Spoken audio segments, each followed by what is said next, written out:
That really was a fun run. Miramar is one of the oldest runs on the Circuit la Safor. I really can't imagine it's anything but flat and fast. Unless you're a hamster, of course.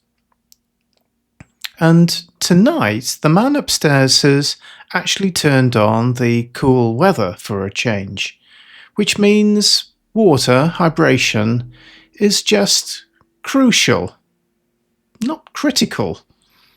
Small mercies. But here's the fun bit. It's a good 45 minutes drive.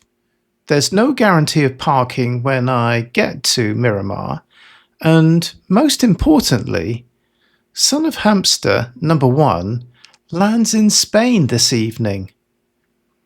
Mrs Hamster, not best pleased I'm even running. Oh, and I've somehow promised to meet potential guests, Louise and Rosanna, for my new Hamster Meets Everyday Runner interviews. So, what can possibly go wrong? Nothing at all.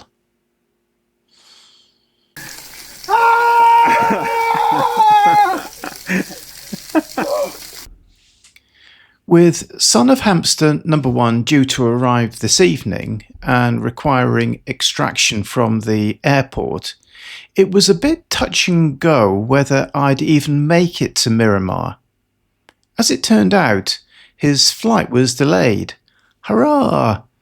One more poor decision justified.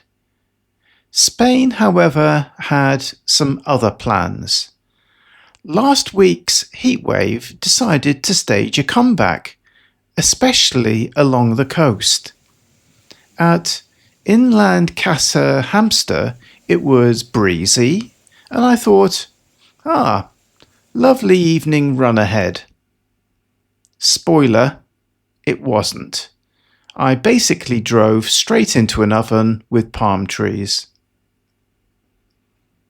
Having never been to Miramar before, I arrived ridiculously early, parked up, wandered down to the start-finish zone, and wow, what a view of the beach. They'd even positioned an ice cream parlour and a cafe right next to the race centre. Honestly, someone deserves a medal for that. Then I spotted the trophies. Very shiny, very splendid. Needless to say, I wouldn't be troubling them. In fact, once I mentioned that fact, they almost looked relieved. But there didn't seem to be a water table. Concerning. The last time that happened, the on-course water also mysteriously evaporated. Excellent omen. On the plus side, I finally met some of the Everyday Runner interview guests. Thanks Louise, Rosanna and their respective families and friends. Lovely people who, unlike me, looked like they actually knew what they were doing. A quick catch up with my mates at the race start, and then we were off. First, a lap around Playa Miramar, back through the start. Yeah, deja vu again. Then out into the orange groves, along a scenic drainage gully, because nothing screams clamour like a concrete trench, and into the town. Water. At long, long last, yay, water. Through the village, past a very loud and enthusiastic band, then a group of senior but suspiciously expert-looking spectators.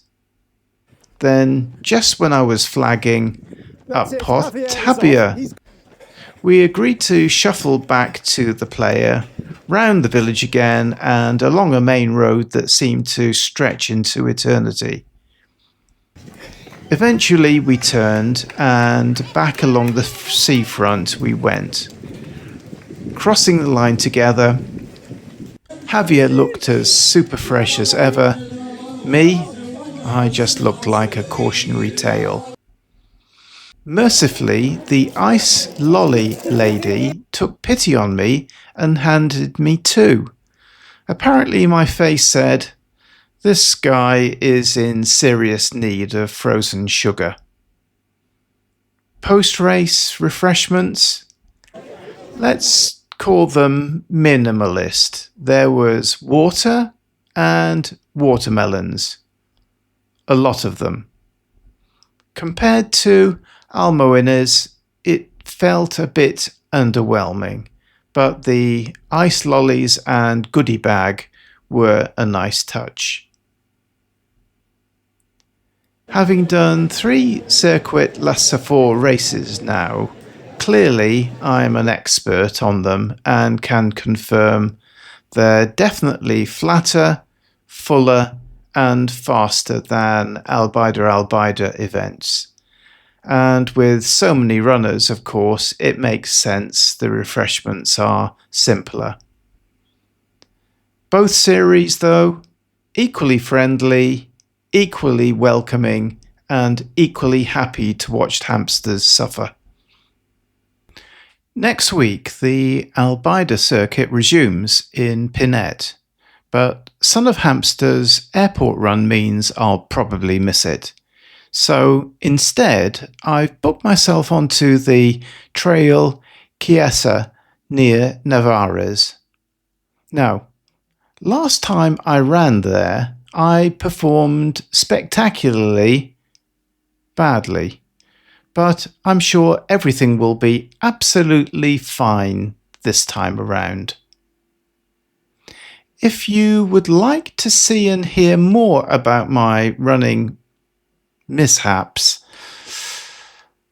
by all means like, subscribe and binge watch my running events. Of course, whatever happens, I hope you can join me next time.